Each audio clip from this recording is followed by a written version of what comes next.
In today's class, we are going to discuss about shortest job first algorithm and priority scheduling algorithm and RR scheduling algorithm.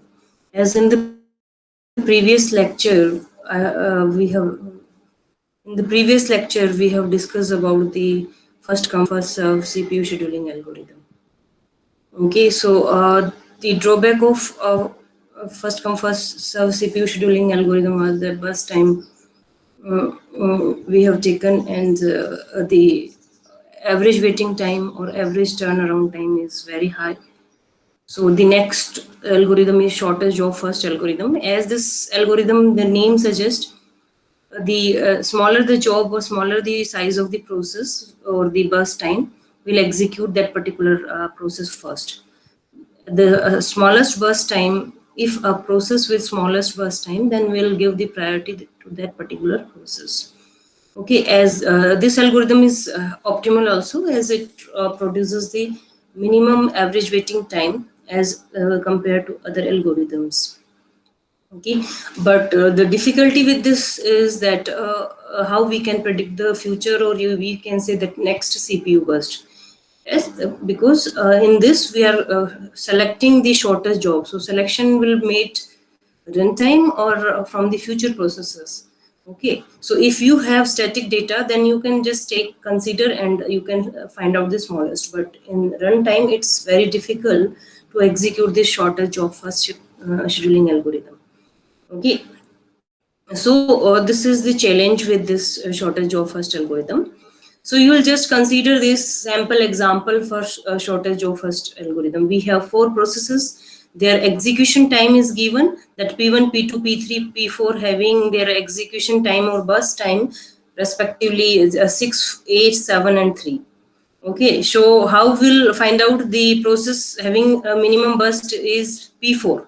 Okay, P4 will execute at time instant 0, and what we have assumed here, that arrival time of all processes are 0. This is the assumption in the question itself.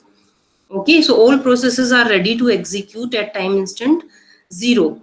Okay, so P4 will be executed initially. After that, the second priority is of P1, as after 3 the smallest number is 6, so 6 is associated with P1, so P1 will executed.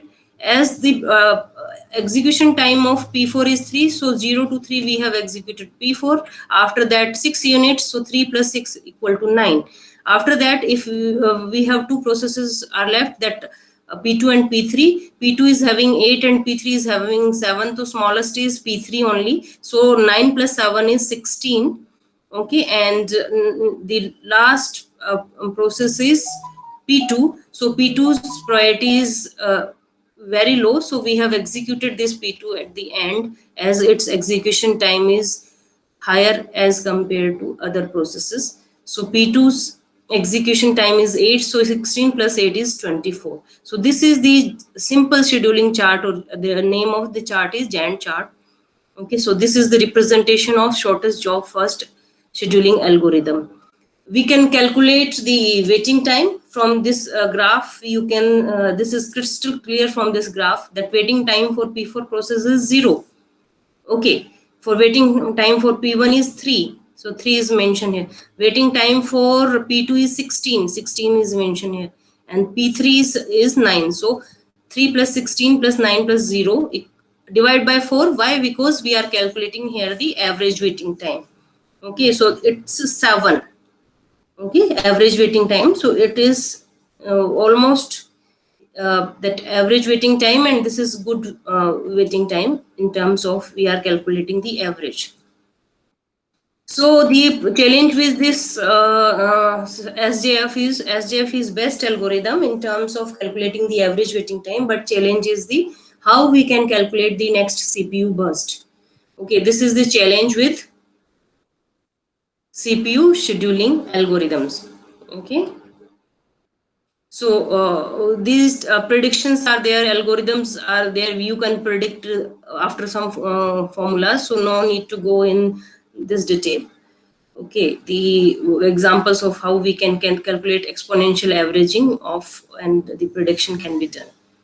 Okay. See, we have discussed two types of algorithm, that preemptive and non-preemptive. So till now we have discussed about non-preemptive algorithms only. That first come first also, first come first serve is also the kind of non-preemptive, and shortest job first is having two types. First one is just by default that shortest job first, that is that non-preemption method.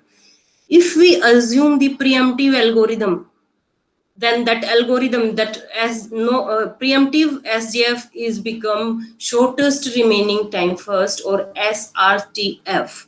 Okay, SRTF means you are talking about preemptive SJF. Earlier we have discussed in the previous slides, that was non-preemptive SJF, or this algorithm is preemptive SJF. Preemptive means due to priority or any other reason, we can stop the execution of a process, running already executing process, and give the resource or processes to another process, maybe due to priority or any other reason. So this is called preemption, that if we can stop already executing processes and will assign the resource to another process, that is called preemption. Okay, so this is a kind of preemptive, as its name is shortest remaining time first. Let's see this example, that we have four processes and their arrival times are given as that 0 is arrival time for P1, 1, 2, 3 for P2, P3 and P4 respectively. Their execution times are 8, 4, 9, 5 respectively. See, in previous examples, what we have assumed? We have assumed that the arrival of all the processes are at 0. Okay. So arrival, here we have taken different arrival time. Okay, preemptive SJF. This is called preemptive SJF. So how we can preempt? We will just see the example.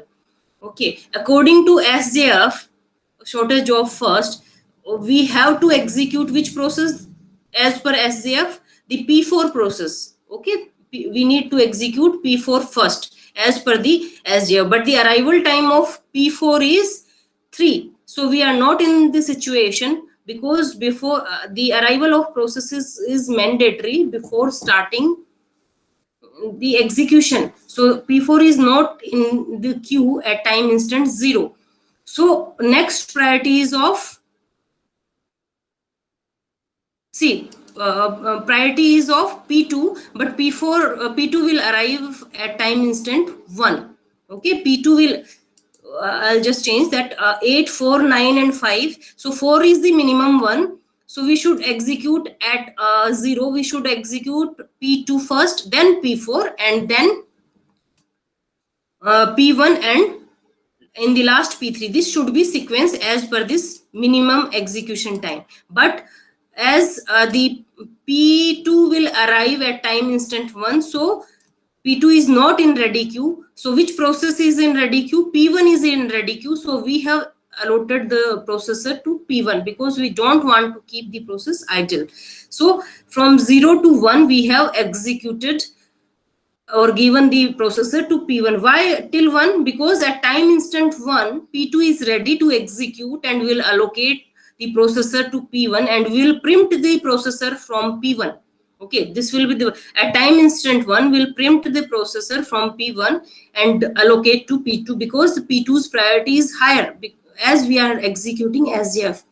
So at time instant 1 we have allocated to P2 and preempted P1. See, at time instant 2 again will calculate, but see, shortest remaining time first. So the remaining time of P2 is at time instant 2 is 3.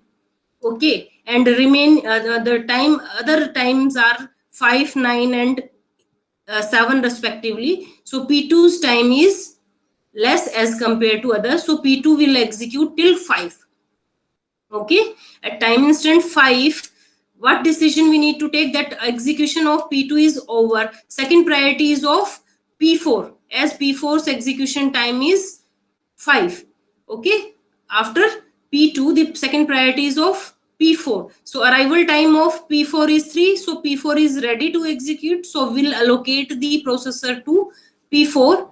Okay, so P4 is executed till time instant 10. Okay, till 10 will execute P4. Okay, you can calculate the run time also, that at time instant 6 7 you will find that P4 will be in higher priority. Okay, at 10, at time instant 10, we'll check that we have two processes are left. P1 is left and P3 is left. The remaining time of P1 is 7 and P3 is by 7 because one unit is already executed. So 7 and 9. So minimum is 7. So we have allocated the processor to P1. Okay, 10 to 17 P1 will be executed. Okay, after 17 will, as last process is P3, so we have allocated the resource to P3. Now we need to calculate the average waiting time. Okay, average waiting time, how we can calculate? First we need to calculate the waiting time. So waiting time for P1 process, P1 0, as P1 arrives at 0 and we have allocated the resource till 1 unit only. After that, that P1 gets at a resource at time 10. So 10 minus 1, that this process has wait till 10 minus 1 time unit. This we have mentioned. Okay, so for P2, as P2 arrives at time instant 1, okay, and we have allocated the resource at time instant 1 only, so its waiting time is 0. So 1 minus 1. Why 1 minus 1? As 1 is this waiting time, but its arrival time is also 1. So waiting time is 1 and arrive, see from this chart you can say that start time is 1, start time minus the arrival time, that is 1 minus 1. So its waiting time is 0. Similarly, we'll calculate for P3. P3 is 17. So arrival of P3 is at 2. So 17 minus 2 will be the waiting time for P3. And for P4, you will calculate that we have allocated P4 at 5. So start time is 5. But the arrival time of P4 is 3. So 5 minus 3. So it has wait for 2 unit only. Okay, similarly, we have calculated the average. So this is all about that, this algorithm, shortest remaining time. First, this is part of SRTF. Okay, that SJF and SRTF today we have discussed. So SJF is non-preemptive, SRTF is preemptive. Okay, so arrival time is there, and due to priority we can preempt the resources in between. So this we have discussed, that SJF in preemptive manner and non-preemptive manner. I hope this is clear. If you have any doubt, then you can ask.